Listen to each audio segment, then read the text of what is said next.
Chapter 116, The Dying Whale.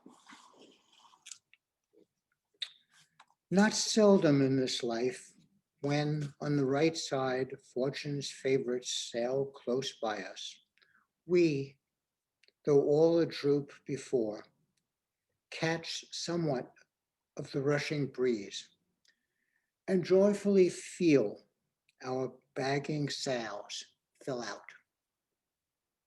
So seemed it with the Pequod, for next day, after encountering the gay bachelor, whales were seen, and 4 were slain, and one of them by Ahab.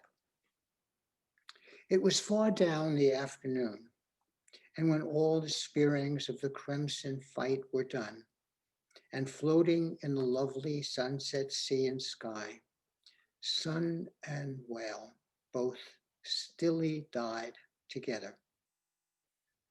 Then such a sweetness and such plaintiveness, such enwreathing horizons curled up in that rosy air, that it almost seemed as if far over from the deep green convent valleys of the Manila Isles and the Spanish land breeze, wantonly turned sailor, had gone to sea, freighted with these vesper hymns.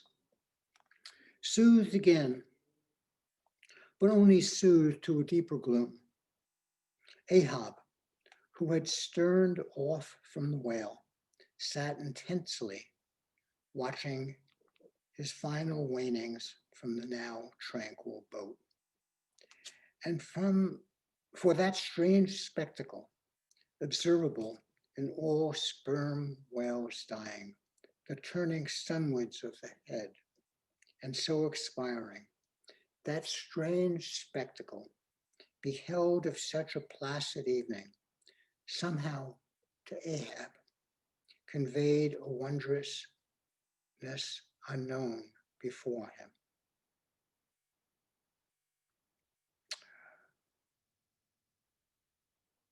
He turns and turns him to it, how slowly but how steadfastly, his homage rendering and invoking brow with his last dying motions. He too worships fire, most faithful, broad baronial vassal of the sun. Oh, that these 2 favoring eyes should see these 2 favoring sights. Look here, far waterlocked, beyond all form of human weal or woe, in these most candid and impartial seas, where the traditions no rocks furnish tablets, where for long Chinese ages the billows have still rolled on, speechless and unspoken to, as stars that shine upon the Niger's unknown source. Here too life dies sunward, full of faith, but see, no sooner dead, that death whirls round the corpse, and it heads some other way. O thou dark Hindu half of nature, who of drowned bones hast builded thy separate throne somewhere in the heart of these oververtered seas.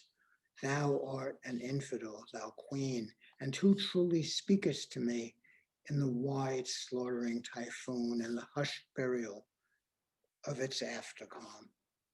Nor has this thy whale sunwards turned his dying head, and then gone round again without a lesson to me. O trebly hooped and welded hip of tower, O high aspiring rainbow jet, that one striveth, this one jetteth, all in vain. In vain, O whale, dost thou seek intercedings with yon all-quickening sun, that only one calls for life, but gives it not again. Yet dost thou, darker half, rock me with a prouder if darker faith.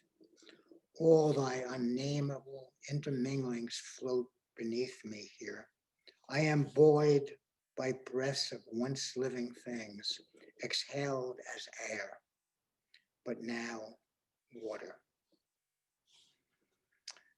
Then hail, forever hail, O sea, for in whose eternal tossings the wild fowl finds only rest.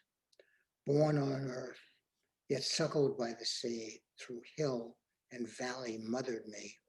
Ye billows are my foster brothers.